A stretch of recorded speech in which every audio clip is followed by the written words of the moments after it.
Tom, hell's teeth, it's happened again. When I said to get shots of the new Unplugged, I meant the bike. Let's hit him with the B-roll.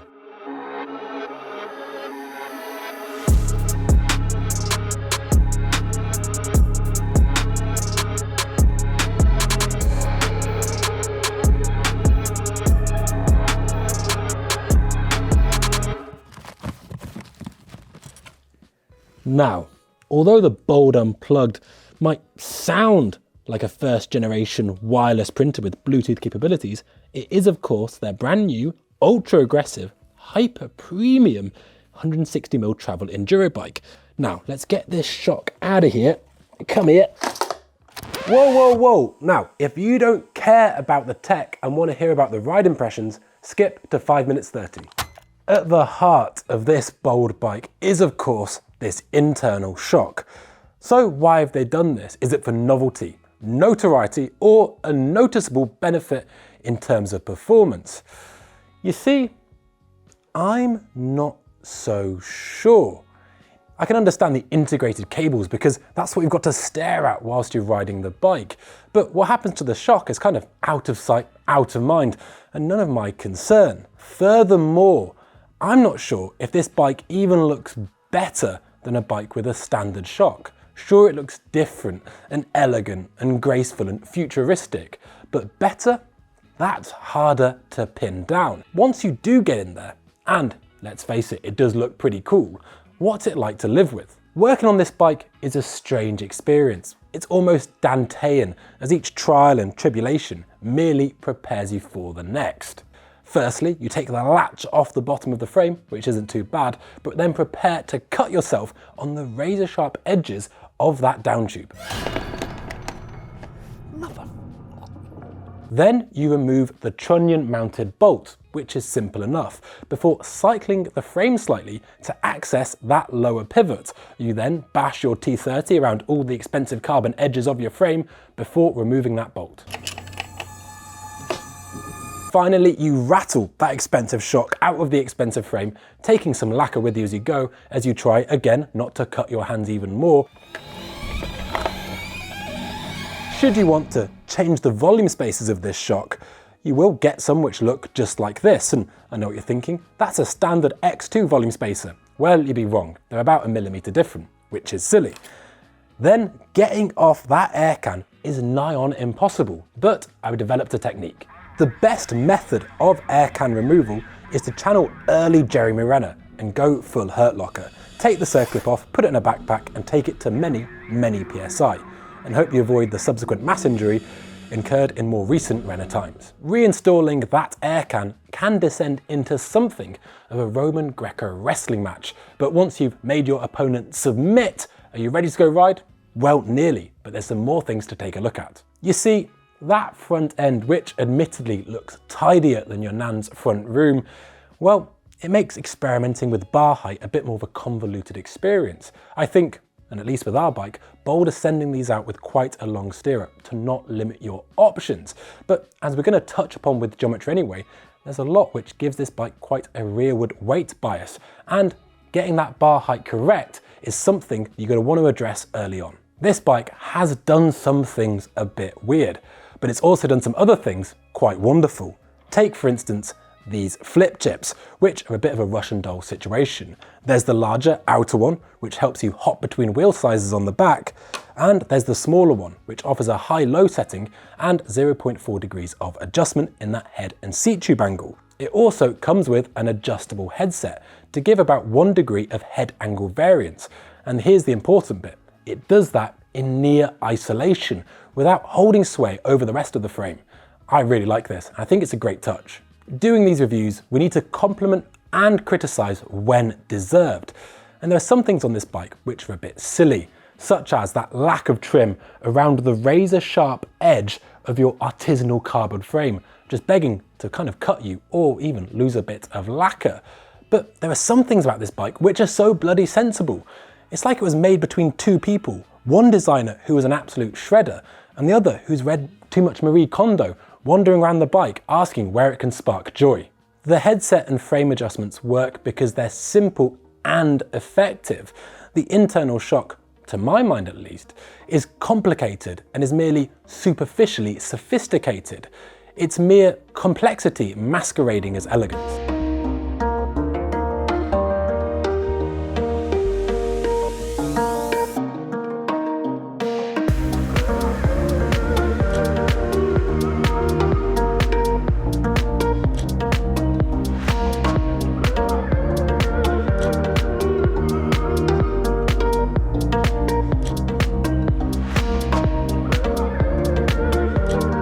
With so much going on with the bike, we thought it was high time that we got out to the trails. Now, this review is an editorial piece where I'll give my real opinions and feelings on this bike. However, for the full tech breakdown, as well as all the nitty-gritty tech specs and pricing, please do check out the long-form written article on the Pinkbike homepage. We'll include a link in the description below. Now, to only talk about the shock on this bike would of course do the whole bike a huge disservice. There is some genuinely great design going on here, but is that going to be enough to calm the nerves of those more conventionally minded?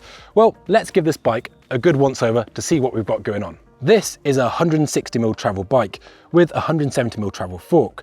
It's got a ton of reach, mixed wheeled compatibility, pretty much a whole workshop in the down tube with all the spares you could need, and a remote to change that shock on the fly.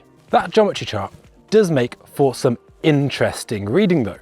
At 490mm of reach, this is quite large for a size large, but that's not too uncommon. What is fascinating though is how that large reach incorporates with some other values of geometry, values that could risk alienating the rider. Let me explain. That comparatively large reach figure will help the rider keep their weight over the rear axle. Then you think of that relatively large 644mm stack value on this size large, which will, you guessed it, help the rider keep their weight over the rear axle. You might look to the chainstays for some balance, but at around 435, they're relatively middle of the road, which will, you guessed it again, help the rider keep their weight over the rear axle. And that's not even mentioning that 63.5-ish degree head tube angle, which will, all together now, help the rider keep their weight over the rear axle. But what does this all add up to? And is this bike like driving a limousine from the back seat? Well, it's certainly an interesting proposition. Can you remember when you started riding and everyone always told you to get your weight over the rear axle, leaving pretty much no weight on the front, even though you were basically just riding glorified cycle paths? Well, that's the feeling that can be achieved with some of these geometry dimensions. Getting this bike in the setup window that I wanted was a bit tricky, and it all came down to balance. Eventually, I ended up running my bars a bit lower, the bike in its high setting, as well as in the slacker head tube angle. I also experimented with the volume spaces, before eventually coming back to the stock 2. Reading the geometry chart and seeing some of those values, and it becomes pretty obvious that they're all there to usher the bike to feel most comfortable on a certain gradient. And I can confirm this bike really does deliver on steeper trails. The juicy bit is how Bold try and integrate balance, as well as making sure that that shock has the performance that it needs. That's not even mentioning how well the bike climbs and making sure it can justify the proprietary shock as well as the remote lockout. The first hurdle for most bikes, and let's face it, pretty much every ride, is of course the climb. Now, when you are climbing on this bike and you're clicking through those remote settings, it not only adjusts the compression setting of the shock, but also the size of the air spring available. What this means is not only is the bike feeling firmer underfoot, but it will also ride higher in its stroke, keeping more weight over that front wheel. For a bike to make the most of a remote system, it's got to track really well in the open mode. Now, how a bike tracks isn't only about how the bike pushes into its stroke as it goes over bumps, but also how it extends into holes. The issue is, when your weight is already so biased towards the rear of the bike, you're preloading that shock by being, as my grandfather would have said, a great bloody lump sat over the rear axle. That consistent preloading of the rear shock can hinder climbing performance because you're never getting your weight off the back to let it extend out of its sag point to track through holes and provide traction. I know it sounds a bit silly, but lowering the bars of this bike actually increased the rear traction quite a bit and really helped it track, simply because my weight was moved forward and let the bike extend more into bumps. Some people could be tempted to characterize how well a bike climbs simply by how much support there is when you're putting power on the pedals. But as soon as you climb single track on a bike, you understand that it's a bit more nuanced than that. Some enduro bikes climb pretty poorly in terms of efficiency, but give you so much grip. Again, a good example could be something like the Norco range, which is like a tractor on the climbs for both the good and the bad. However, it's that style of system that can really benefit from a remote lockout. To my mind, they could have actually made this bike a bit softer and smoother off the top to give it more traction on the climbs, and then have tuned that out for the benefit of efficiency with that remote lockout should you be riding on something like tarmac.